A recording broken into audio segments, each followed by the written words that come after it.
just left you standing out in the rain. How are you, mate? Good. Got a couple of boards here. We'll go try and find a surf. Nice. Good You day must for pick it. the worst weather you can possibly have to find waves here. Professional athletes confront fear every day, some more than others. I've built my career around fighting fear, and believe me, it's a love-hate relationship. I want to get into the minds of those who tackle fear and understand how each individual does it. Do they trick their mind, or do they embrace their scariest moments? What happens to their bodies in these scary moments? These are the questions I want to answer. I'm Mark Mathews. Welcome to the Joy of Fear.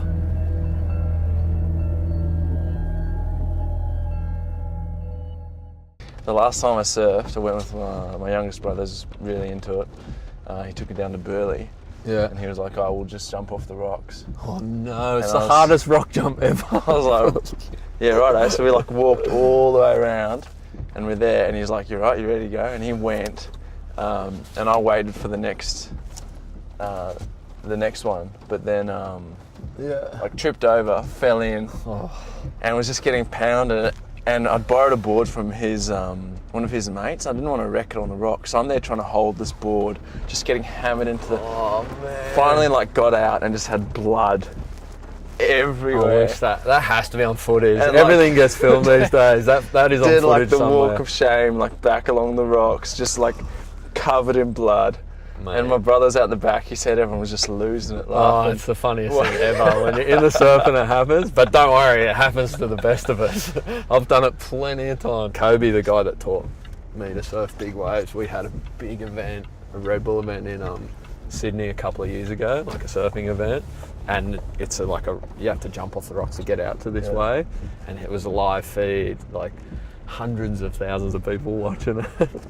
And he's like the ultimate local at this spot.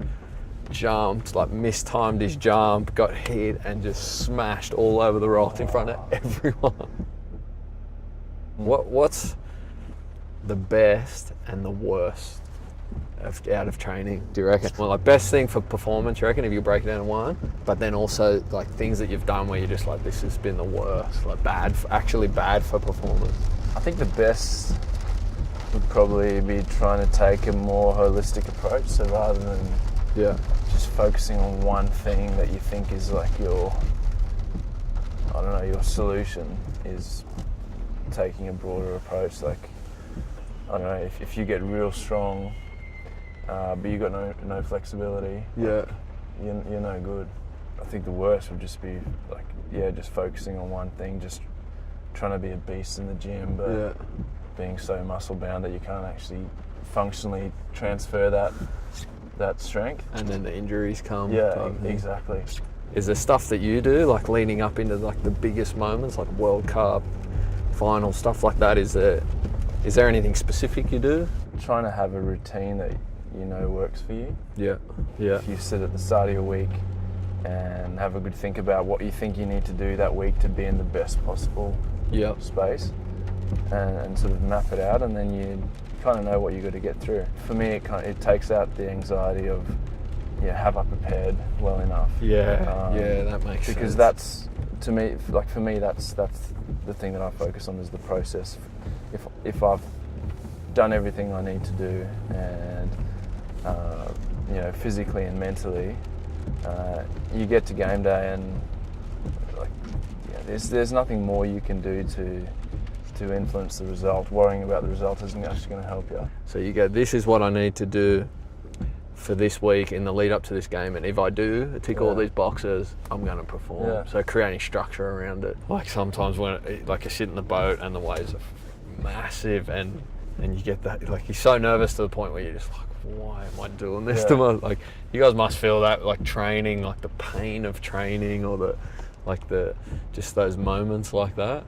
It's almost like that fine line of like nerves or excitement, the same thing, right? Like the feeling's the same thing, whether it's nervous, excited, like it's almost like it's the same feeling with two different names.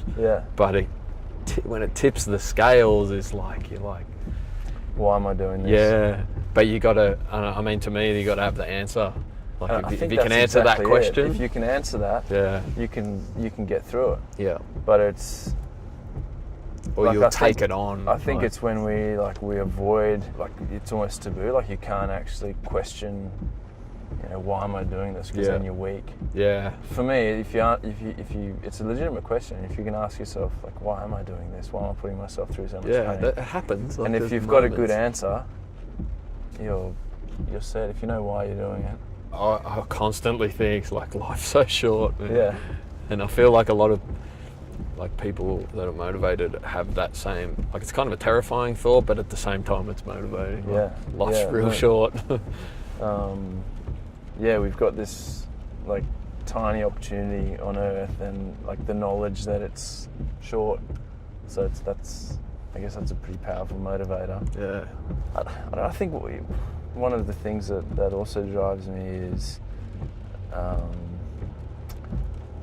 growing up in Zimbabwe and then having the opportunities that I had,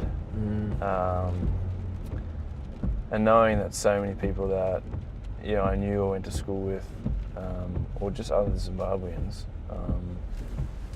didn't have the same opportunity.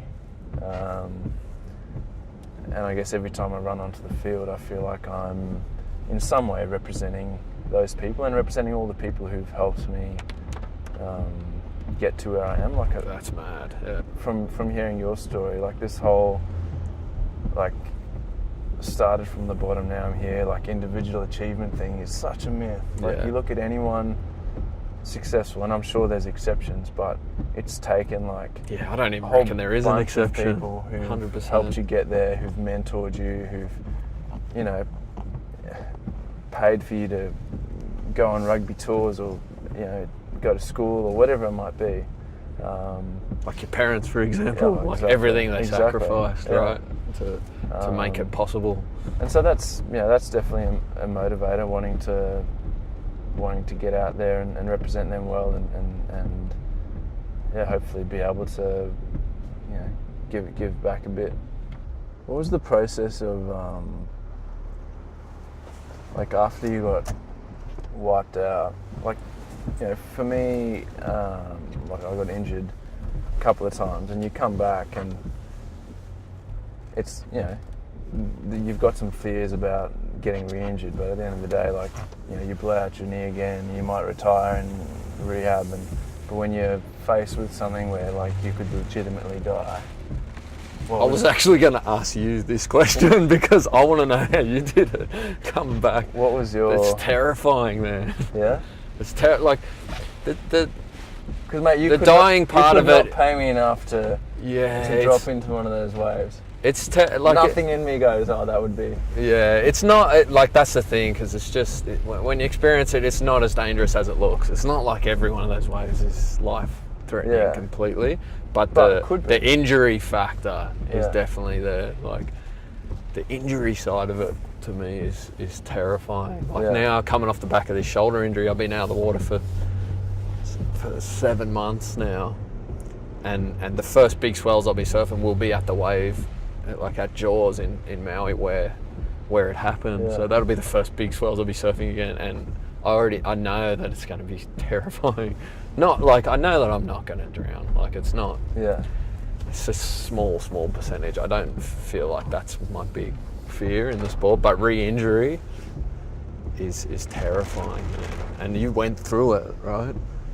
You had your knee, and then what? You like went 2 or 3 games, and like, so I did my knee, did all the rehab, was feeling great, and then, like, 2 games into the next season, just went again, like nothing, just sort of stepping off it. Where was the first what was the first injury? So the second one was ACL. Cruciate was the first one, and then it was just, I don't know whether it was maybe a little bit too tight, or I don't know, like, just one of those things. Like the surgeon said, it was like a 3% chance of doing it again or something. That sucks, man. Like, I think the thing for me was, like, after the first one, you're like, it's a contact sport. You play for 8 or 9 years. You're definitely gonna have some sort of decent injury. But then when you do it again and you feel like you've done everything to get back, I guess that's when you get a bit of doubt. Like, you know, is my body still, I don't know, able to perform at that level? Like, do I still have what it takes to... Is it time to wrap it type thing? Right? And I guess those are legitimate questions to ask and hopefully find answers to. Yeah. But I don't know. I think having come through it and being back playing, I probably wouldn't change it. Like, I think the second one really made me, I don't know, almost sort of look within and actually try and not just gloss over it as like an injury that just, you know, is part of the job. Yeah. But try and, I don't know, learn a bit from it and use the time to learn more about myself as a person. And I think it's it's almost like if you don't do something valuable with the time you're out, you'll go crazy. Right? That's the way I felt with all the injuries. And I think looking back, like it's you know, it's not the great times that you learn the most about yourself from. It's the hard times 100%. where you learn a bit more about your character or your motivations, or and you appreciate things more when you get back. Yeah.